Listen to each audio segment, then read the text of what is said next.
రెట్టిక breaking news చూస్తున్న ప్రభుత్వ నిబంధనలు గాలికి వదిలారు. అనుమతులు లేని భూములు చూపించి వందల కోట్లు వసూలు చేశారు. వాయిదాల పద్ధతిలో అందిన కాడికి దోచేశారు. చివరకు ప్రభుత్వమే తమ భూములను అనుమతులు ఇవ్వక తప్పు చేసిందంటూ నెపం నెడుతున్నారు. బాధితులకు ఫ్లాట్లు ఇవ్వక కఠిన డబ్బులు తిరిగి ఇవ్వక గత 9 ఏళ్లుగా తప్పించుకుంటూ తిరుగుతున్నారు. ఇది సికింద్రాబాద్ వెస్ట్ మారేడుపల్లి కేంద్రంగా ఇన్క్రెడిబుల్ ఇండియా ప్రాజెక్టు ప్రైవేట్ లిమిటెడ్పై వినిపిస్తున్న ప్రధాన ఆరోపణ. యాదాద్రి భువనగిరి జిల్లా పరిసరాల్లో 1857 రివైవింగ్ రివల్యూషనరీ పేజ్ 2 పేరుతో వందలాది ఎకరాల్లో వెంచర్ వేసి వేలాది మంది కస్టమర్ల నుంచి వందల కోట్లు కొల్లగొట్టారని ఆరోపణలు సంచలనం రేపుతున్నాయి. అసలు బస్వాపూర్ రిజర్వాయర్ పక్కన ప్రాజెక్టు పెట్టి ముందస్తు అనుమతులు లేకుండానే వందల కోట్లు ఎలా వసూలు చేశారనే విమర్శలు వస్తున్నాయి.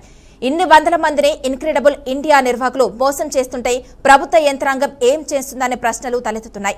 రెరా హెచ్ఎండిఏ అధికారులు ముడుపులు తీసుకుని నిద్ర నడిస్తున్నారా అనే అనుమానాలు కూడా రాకమారదు. వసూలు చేసిన వందల కోట్ల ఫండ్ ఎక్కడికి మళ్లించారు?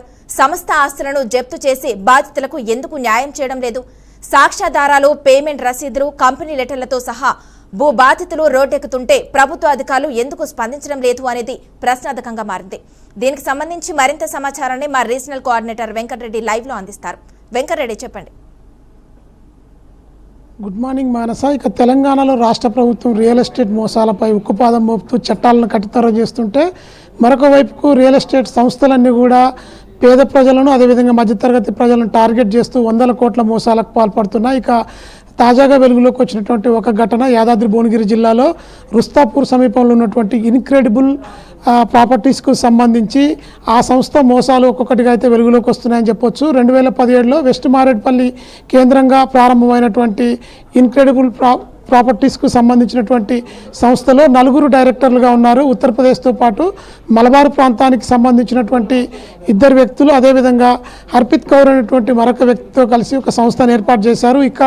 ఇక్కడి నుంచి యాదాద్రి భువనగిరి జిల్లా రుస్తాపూర్, అదేవిధంగా పెద్దతండ ప్రాంతాల్లో ఉన్నటువంటి 3 ప్రాంతాల్లో 3 వెంచర్లు, అదేవిధంగా మహబూబ్నగర్తో పాటు కరీంనగర్, అదే వరంగల్ ప్రాంతాల్లో కూడా మరికొన్ని వెంచర్లు ఏర్పాటు చేస్తూ ప్రజలకు తక్కువ రేటుకే ప్లాట్లు అమ్ముతామంటూ కూడా ఎలాంటి అనుమతులు లేకుండా వందల కోట్ల రూపాయలను వసూలు చేస్తూ 9 సంవత్సరాలుగా చట్టంలో ఉన్నటువంటి లొసుకులను, లూపోల్స్ను వాడుకుంటూ పేద మధ్యతరగతి ప్రజలను కూడా తీవ్రంగా మోసం చేస్తున్నారన్నట్టు ఆరోపణలు అయితే వెలుగులోకి వచ్చాయి. బాధితులు ఒక్కొక్కరుగా ఓవైపుకు రెరాను, మరొక వైపుకు ఇక సంబంధిత ప్రభుత్వ శాఖలన్నింటికి కూడా ఫిర్యాదులు చేస్తూ వస్తుండడంతో కూడా ఈ ఘటనలు వెలుగులోకి వస్తున్నాయి. ఇక తాజాగా రుస్తాపూర్ సమీపంలో ఏర్పాటు చేసినటువంటి 1857 రివైవబుల్ రివల్యూషన్ పేరుతో ఒక 163 ఎకరాల్లో చేసినటువంటి వెంచర్లో బస్వాపూర్ రిజర్వాయర్కు సమీపంలో ఏర్పాటు చేసినటువంటి వెంచర్కు సంబంధించి గతంలో హెచ్ఎండి అనుమతులు కానీ అదేవిధంగా రేరా అనుమతులు కానీ ఏవీ లేకుండానే దాదాపు 1100 ప్లాట్లను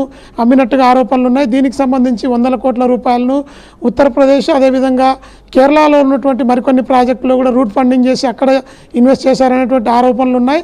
9 సంవత్సరాల నుంచి పేద ప్రజలు అదేవిధంగా ఇతర మధ్యతరగతి ప్రజలను టార్గెట్ చేస్తూ ఈ సంస్థలు చేసినటువంటి అరాచకాలు ఒక్కొక్కటిగా వెలుగులోకి రావడం, రేరాకు ఫిర్యాదులు చేస్తూ ఇక ఇటు కన్జ్యూమర్ ఫోరంలో కూడా కేసులు వేస్తుండడంతో అయితే ప్రభుత్వ అధికారులు అప్పట్లో అనుమతులు లేకుండా అన్ని వందల ప్లాట్లు అమ్ముతుంటే ఏం చేశారనేటువంటి పలు అనుమానాలు అయితే వ్యక్తమవుతున్నాయి. యాదాద్రి భువనగిరి జిల్లా కలెక్టర్ ఆధ్వర్యంలో కూతవేట్ దూరంలో ఉన్నటువంటి ఈ వెంచర్లు కావచ్చు, అదేవిధంగా బస్వాపూర్ ప్రాంతంలో ఎలాంటి అనుమతులు లేకుండా రిజర్వాయర్కు సమీపంలో అనుమతులు రావని తెలిసే పక్కా మోసం చేశారని చెప్పి బాధితులు ఆరోపిస్తున్నారు. హైదరాబాద్లో ఉన్నటువంటి వందల మంది బాధితులంతా ఒక్కొక్కరుగా రేరాని అదేవిధంగా మీడియాను కూడా ఆశ్రయిస్తుండడంతో ఈ ఘటనలు మొత్తం వెలుగులోకి అయితే వస్తున్నాయి. ప్రస్తుతం ఇక ఈ సంస్థకు సంబంధించి అవతార్ సింగ్ అనే వ్యక్తి ఇక కీలకంగా ఉత్తరప్రదేశ్ నుంచి 2017లో ఇక్కడికి వచ్చిన తర్వాత సంస్థల్ని స్థాపించాడు. ఒక చోట 193 ఎకరాలు, మరొక చోట 165 ఎకరాలు, కొన్ని చోట్ల 10ల సంఖ్యలో భూములకు సంబంధించి కూడా ఎన్నో వివాదాలతో 11 ప్రాజెక్టుల్లో కూడా మొత్తం ప్రజలను మోసం చేసినట్టుగా బాధితులు అయితే చెప్తున్నారు. దీనిపై ఇక ప్రభుత్వ అధికారులు ఎక్కడ కూడా ఈ సంస్థలపై ఎలాంటి చర్యలు తీసుకోకపోవడం అయితే పలు అనుమానాలకు తావిస్తోంది.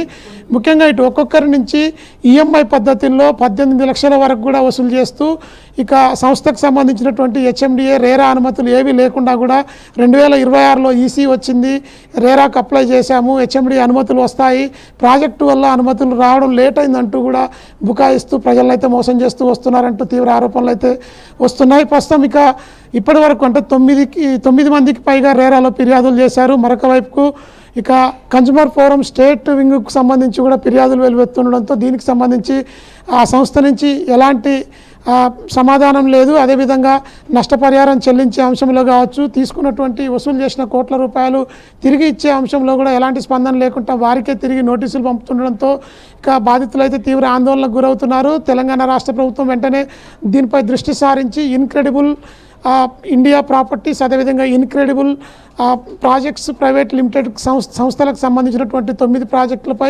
ఇక ఉక్కుపాదం మోపాలను కూడా బాధితులు కోరుతున్నారు. ఇక వీరు వసూలు చేసినటువంటి 100 కోట్ల రూపాయలు ఇక రాష్ట్రం దాటి ఇతర ప్రాంతాల్లో ఇన్వెస్ట్ చేస్తున్నారు. ఫండ్ రూటింగ్ పాల్పడినటువంటి ఆ నిధులను కూడా వెనక్కి తెప్పించాలి. వారి ఆస్తులన్నింటినీ కూడా ఇక ఇప్పటికే ప్రభుత్వం ఇక సీజ్ చేయడమే కాకుండా ఆ ప్రాపర్టీస్ని అమ్మి కూడా బాధితులకు చెల్లించినటువంటి డబ్బు చెల్లించాలని చెప్పి డిమాండ్ అయితే ప్రధానంగా వినపడుతోంది. ఓవైపుకు రెరా తీర్పులు ఇచ్చినప్పటికీ కూడా వాటిని బేఖాతరు చేస్తున్నటువంటి ప్రవీణ్ కుమార్, అదేవిధంగా అర్పిత్ కౌర్తో పాటు ఇటు అవతార్ సింగ్ అనేటువంటి వ్యక్తులు కీలకంగా కూడా ఈ ఫండ్ రూటింగ్ పాల్పడ్డట్టుగా అనుమానాలు అయితే వ్యక్తమవుతున్నాయి.